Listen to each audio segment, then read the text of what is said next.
क्या है ऐसा इस किताब में जो विश्व के अलग अलग हिस्से से लोग इस किताब को ही अपना गुरु मान चुके हैं। चलिए करते हैं इस चैनल की पहली और मेरे जीवन की सबसे महत्वपूर्ण किताब की समीक्षा।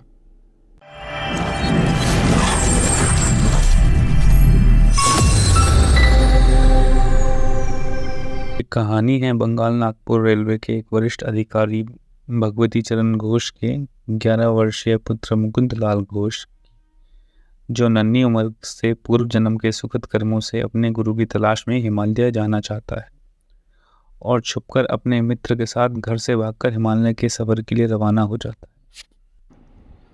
नमस्ते रीडर्स, मेरा नाम आकाश है और किताबशाला चैनल पर आपका स्वागत है। आज हम समीक्षा करेंगे उस किताब की जिसे उसके पाठकों ने स्वयं गुरु का दर्जा दे रखा है। यह किताब श्री परमहंस योगानंदा जी की जीवनी है, जो सिर्फ उनका नहीं बल्कि भारत की आध्यात्मिक सफर का चित्रण देती है। यह किताब भारत और सनातन की आदिकाल से चली आ रही गुरु शिष्य परंपरा का सबसे सुंदर उदाहरण प्रस्तुत करती है। इस किताब के अनुसार हम गुरुजी के जीवन को 6 भाग में बांटेंगे। योगानंद जी का जन्म 5 जनवरी 1893 को गोरखपुर उत्तर प्रदेश में हुआ था। उनके बचपन का नाम मुकुंद लाल घोष था। योगानंद जी के पिता का नाम श्री भगवती चरण घोष, जो बंगाल नागपुर रेलवे के एक वरिष्ठ अधिकारी थे, और माता का नाम श्रीमती ज्ञान प्रभा घोष था, जो एक धार्मिक महिला थी। वह अपने माता पिता की 8 संतानों में से चौथे थे। उनके 3 भाई और 4 बहनें थीं। उनके माता पिता परम आदरणीय लहरी महाशय के शिष्य थे, पर पुत्र मुकुंद के जन्म के कुछ समय बाद गुरु लहरी महाशय का शरीर पूरा हो गया। पर जैसे कहते हैं कि संत महात्माओं का सिर्फ शरीर पूरा होता है, उनका प्रभाव और प्रताप नहीं। माता पिता को देख पुत्र मुकुंद में भी गुरु प्रेम की लालसा जाग उठी और वो भी अपने मन ही मन अपने गुरु को खोजने लगे। मानव का मस्तिष्क हमेशा एक गुरु की खोज में रहता है, और जब इस खोज की वजह से गुरु जी ने बाल अवस्था में अपना घर छोड़ के हिमालय जाना चाहा, तो उनके बड़े भाई उन्हें हरिद्वार से ढूंढकर वापस घर ले आए। और वहाँ उनके पिता ने परेशान होकर अपने पुत्र से ये प्रतिज्ञा ले ली कि मुकुंदा जब तक वह अपने स्कूल की प्राथमिक पढ़ाई खत्म ना करें, तब तक वह अपनी खोज को विराम न करें। स्कूल पूरा करने के बाद पिता के लाख समझाने के विरुद्ध वह बनारस के आश्रम में घर से दूर आध्यात्म को प्राप्त करने चले आते हैं। पर घर से पहली बार दूर रहने का असर था या इस आश्रम के कड़े अनुशासन का, उनका मन बहुत दुखी रहने लगा। वहाँ उनको समय से खाना भी नहीं मिलता, मांगने के लिए भी मना कर दिया, और घर से भी किसी तरह की मदद वहाँ प्रतिबंधित थी। हर समय आश्रम में काम करना पड़ता और ध्यान के लिए भी समय नहीं निकल पाता। कई बार तो ऐसा होता कि वह ध्यान की गहरी अवस्था में होते और उन्हें काम के लिए आवाज़ लगा दी जाती। इन्हीं बातों से एक दिन बहुत परेशान होकर वह ध्यान में थे और आंसुओं के साथ ईश्वर से प्रार्थना कर रहे थे। तभी उन्हें ऐसा महसूस हुआ जैसे वह महाशून्य में विलीन हो गए हैं और ना जाने कहाँ से एक आकाशवाणी हुई, तुम्हारे गुरु आ जाएंगे। इस सुखद और अद्भुत अनुभव को वह अपने अंदर समेट ही रहे थे कि फिर से आवाज़ आई कि बाहर जाओ, कुछ सामान लाना है। वे अपने एक सहपाठी के साथ बनारस के बंगाल बाज़ार गए और वहाँ कुछ ढूंढ ही रहे थे कि उन्हें बाज़ार में एक चेहरा दिखाई दिया। उनकी नज़रें वहीं ठहर गई और ऐसा लगे कि ये ना जाने कितने जन्मों में बिछड़ा हुआ वे देख लिया है। उनके साथी ने उन्हें आवाज़ लगाई कि मुकुंद चलो चलते हैं, पर मुकुंद तो अब एक गुरु शिष्य के सम्मोहन में बंधा हुआ उस अलौकिक चेहरे की तरफ बढ़ रहा था और जाकर उनके पास खड़ा हुआ। वह भी मुकुंद की दिशा में देख रहे थे। जाते ही मुकुंद ने अपने आंसुओं को रोकते हुए बोला, गुरुदेव। और महात्मा ने आनंद से कांपते हुए स्वर में कहा, ओ मेरे प्रिय, तुम मेरे पास आ गए। कितने वर्षों से मैं तुम्हारी प्रतीक्षा कर रहा था। और दोनों ने फिर एक दूसरे की तरफ ऐसे सम्मोहन से देखने में लीन हो गए जहां अब शब्दों का प्रयोग निकृष्ट कोटि का हो गया था। काफ़ी लंबी वार्ता के बाद महात्मा ने मुकुंद को आदेश किया कि मेरा नाम श्री युक्तेश्वर गिरी है। मेरा आश्रम श्रीरामपुर कोलकाता में है। यहाँ केवल मैं अपनी माता जी से मिलने आया हूँ। अब तुम मुझे 4 सप्ताह के बाद वहीं मिलना। चलिए बात करते हैं अब परमहंस योगानंदा जी के आदि गुरु के बारे में। भारत में आदिकाल से गुरु और शिष्यों की कई परंपरा एवं वंशावली रही है, पर सबके मूल में हमेशा शिव ही मिलेंगे। शिव ब्रह्मांड के आदि योगी और आदि गुरु। हर गुरु शिष्य परंपरा में सबसे प्रथम गुरु वही हैं, चाहे वे नाथ परंपरा हो जिसमें गुरु मच्छिंद्र नाथ और गुरु गोरखनाथ हो, या वह दशनामी परंपरा हो जिसमें शंकराचार्य और नागा साधु आते हैं, या स्वामी संप्रदाय हो। इस संप्रदाय के नींव भी वहीं से है जहाँ ब्रह्मांड के स्वामी भगवान शिव महाअवतार बाबा जी के अवतार में सृष्टि में आकर क्रिया योग का उपहार मानवता को देते हैं। महाअवतार बाबा जी के जन्म के विवरण रहस्यमय हैं और स्पष्ट रूप से प्रलेखित नहीं है। परमहंस योगानंदा जी इस दिव्य गुरु के बारे में कहते हैं कि वह सदियों से जीवित हैं और अपनी इच्छा से प्रकट होते हैं और अपनी इच्छा से लुप्त हो जाते हैं। यह उनके सामान्य जीव न होने का संकेत देता है। बाबा जी की जन्म स्थिति, स्थान और अन्य जीवनी विवरण अधिकांशतः अज्ञात हैं, जो उनकी रहस्यमयता और कालजयी छवि में योगदान देते हैं। वह एकदम 25 साल से कम उम्र के खूबसूरत युवा जैसे दिखते हैं। महाअवतार बाबा जी के बारे में कई रहस्यमय और अद्भुत बातें कही जाती हैं, जो उनके चरित्र को और भी रहस्यमय बना देती है। बाबा जी के बारे में कहा जाता है कि वे सदियों से जीवित हैं और अपनी इच्छा से कहीं भी प्रकट और गायब हो सकते हैं। बहुत कम लोगों ने उन्हें देखा है और वह केवल चुने हुए कुछ लोगों को ही दिखाई देते हैं। बाबा जी ने कई प्रमुख योगियों और संतों को दीक्षा दी, जिनमें लहरी महाशय भी शामिल थे, जो खुद एक महान योगी थे और उनकी शिष्य परंपरा का अहम हिस्सा थे। उनका जन्म 30 सितंबर 1828 को बंगाल में हुआ और वह ब्रिटिश भारतीय सरकार में काम किया करते थे। एक बार इसी नौकरी में उनका स्थानांतरण रानीखेत देहरादून हुआ। वहाँ काम ज़्यादा नहीं था तो वे पर्वतों की सैर पे निकल जाते। उन्होंने सुना था कि वहाँ पहाड़ों पर बड़े बड़े संत अपनी तपस्या में लीन रहते हैं, तो उनके दर्शन और गुरु की खोज में मैं भी घूमते रहते। एक दिन जब शाम के वक्त घूम रहे थे तो उन्हें आवाज़ आई जैसे किसी ने उन्हें पुकारा हो।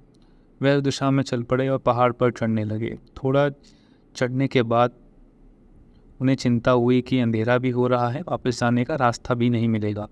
फिर भी वह आगे बढ़ते रहे और देखते हैं कि वहाँ एक गुफा है। उसके बाहर एक उनसे भी कम उम्र का युवा, जो बिल्कुल उनकी तरह दिखता था, साधु के वस्त्र पहने खड़ा हुआ मुस्कुरा रहा है। और उन्हें देखकर वह युवा बोलता है कि लहरी, तुम आ गए। वह मैं ही था जिसने तुम्हें आवाज़ दी थी। आओ इस गुफा में आराम करो। लहरी जी कहते हैं कि नहीं महाराज, रात हो रही है और अंधेरा कर, मुझे देर हो जाएगी, सुबह ऑफिस भी जाना है। अब वह युवा अंग्रेजी में कहते हैं कि the office was brought for you, not you for the office. और आगे कहते हैं कि लगता है मेरे तान ने अपना काम कर दिया। लहरी जी कुछ समझे नहीं कि वह युवा अंग्रेजी में कैसे बात कर रहा था और अब ये क्या कह रहा है।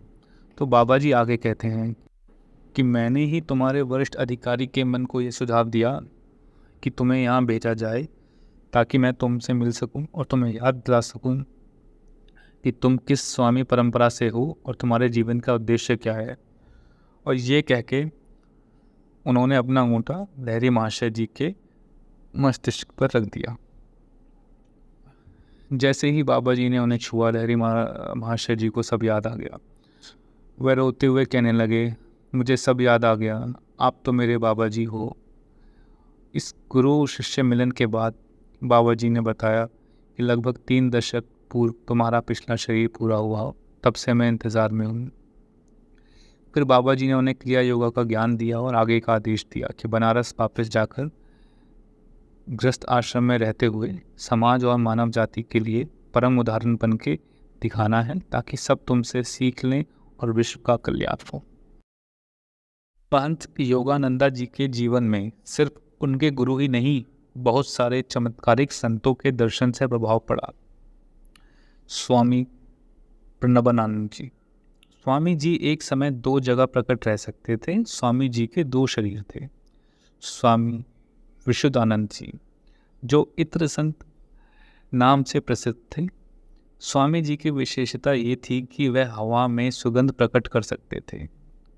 बहादुरी महाशय जी भी चमत्कारिक थे। वे जब ध्यान में रहते तो जमीन से थोड़ा उठकर हवा में तैरते थे। टाइगर स्वामी, जो अपनी असाधारण ताकत और अपने हाथों से बाघों को वश में करने की क्षमता के लिए जाने जाते थे, जो मनुष्य की मौलिक प्रवृत्ति पर महारत का प्रतीक है।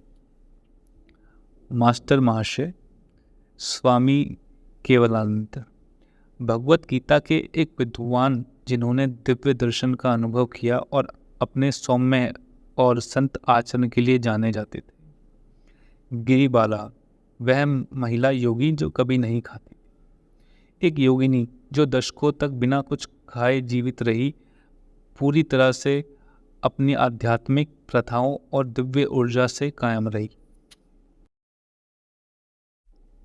गुरु जी ने अपना कॉलेज की शिक्षा संपन्न की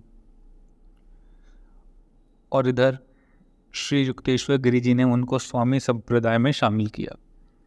उसके बाद से वह औपचारिक रूप से अब मुकुंदलाल घोष से स्वामी योगानंद हो गए और उनके गुरु ने उन्हें अमेरिका जाकर क्रिया योगा का ज्ञान प्रचार करने के लिए कहा, पर उनका मन विचलित हो रहा था कि वह कैसे विदेश जाएंगे। ना तो उन्हें भाषण का अनुभव और ना अंग्रेजी का ज्ञान।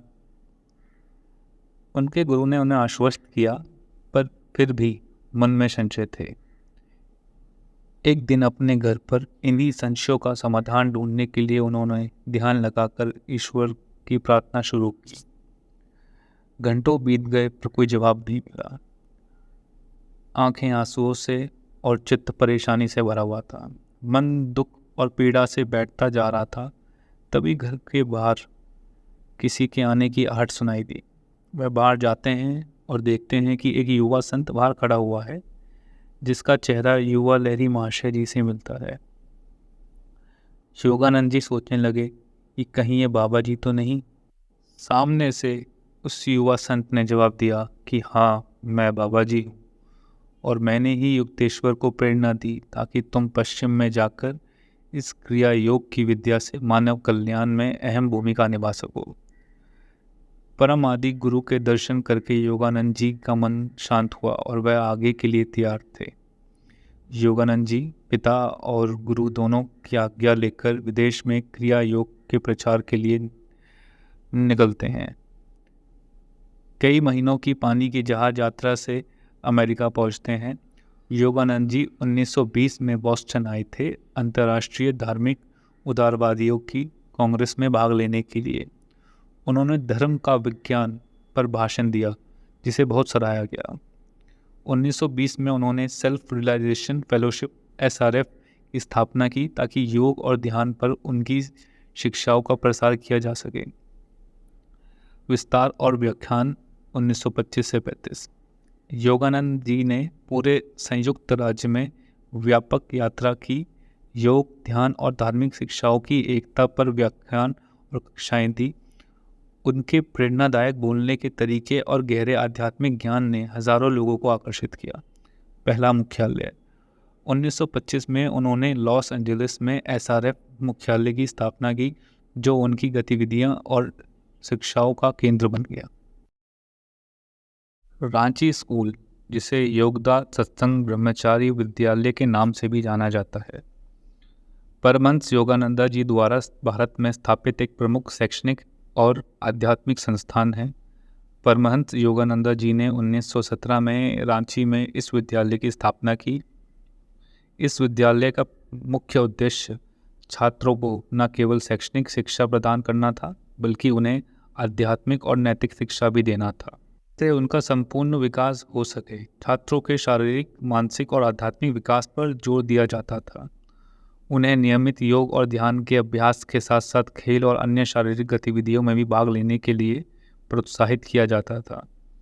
रांची स्कूल योगानंद द्वारा स्थापित योगदा सत्संग सोसाइटी YSS का एक महत्वपूर्ण हिस्सा है। YSS का उद्देश्य योग, ध्यान और आत्मा साक्षात्कार की शिक्षाओं को फैलाना है। रांची स्कूल की स्थापना से योगानंद जी की शिक्षाओं का प्रभाव न केवल भारत में बल्कि पूरे विश्व में फैला। इस स्कूल ने कई छात्रों के जीवन में सही दिशा दिखाने में मदद की और उन्हें आध्यात्मिक मार्ग पर चलने के प्रेरित किया। रांची स्कूल आज भी योगानंद जी की शिक्षाओं और सिद्धांतों पर चलते हुए शिक्षा और आध्यात्मिकता का केंद्र बना हुआ है।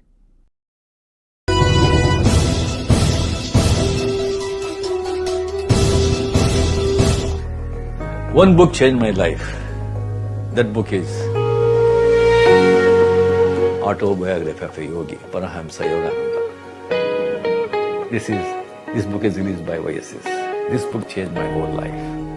In 1978, I bought the book, and I couldn't read for some reasons. The book was there with me almost 25 years. Then one day, just I thought of reading this book. I started reading. I couldn't keep the book down. After reading the book, I was in a different world. So completely my mind was full about thinking about Paramahamsa Yogananda, Mahavatar Babaji, Yukteswar Giri, Lahari Mahasaya, and the content of the book. किताबशाला की तरफ से autobiography of योगी को मिलते हैं 5 stars. इस video को अंत तक देखने के लिए आपका आभार। अगर आपको ये वीडियो पसंद आई तो इसे लाइक करें। ऐसी और वीडियोस और बुक रिव्यूज़ देखने के लिए चैनल को सब्सक्राइब करें और कमेंट में अपनी फेवरेट बुक का नाम मेंशन करें जिसका आप रिव्यू चाहते हैं।